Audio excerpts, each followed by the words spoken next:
Looks like you're going to have a detailed owner's manual. It's got quite a few pages in here with screenshots. That's good. You got the display screen itself. It's got a plastic cover over it. You'll want to remove that before you start to use it. And it's got some bracket here on the back where you're going to clip onto, and a couple speakers. You've got some mounting plates with adhesive tape. You're going to use this to mount it to the dash. Charging cable. This is going to power the unit. You're going to plug it into your cigarette lighter and then plug this back into the unit. And then you've also got some auxiliary cords here if you're going to plug some kind of player or receiver into it, into the aux jack. Here you've got a steering wheel control that you can use to answer calls, advance and change the track that you're on, mute the thing as well. Got some volume here, so really interesting. This is a unique feature I have not seen before in these, where you can just attach this to the steering wheel and now have easy control at your fingertips. Here's your suction cup. You're going to mount this either to your glass.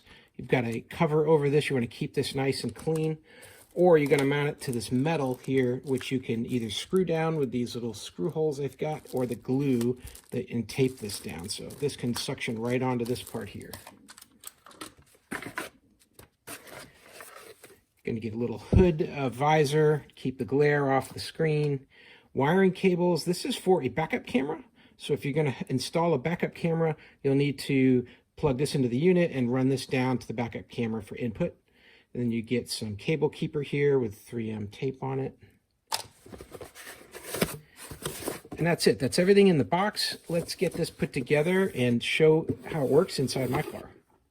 And here we are in the car. I've got the suction cup mounted to the dash back here with that sticker.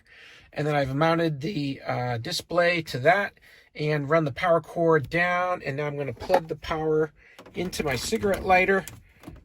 And I get some lights here, so the USB charging ports are active. And I go back up to the display. I get a graphic here while it's loading. CarPlay comes right up, and I've got all my apps there.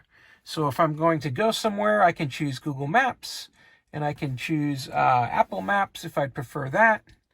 It's all available, and I've got this whole suite of applications I've installed for CarPlay ready to go right here from my phone. So here it is. It's very, very helpful. I really like the way this works. So convenient that when I'm driving my vehicle, I've just got this display off to the side. It doesn't really block my line of sight much at all. And I can use these apps and safely navigate hands-free in my vehicle. Hey, I hope this video was helpful to you, and I hope this information was useful. And as always, I hope you have a great day.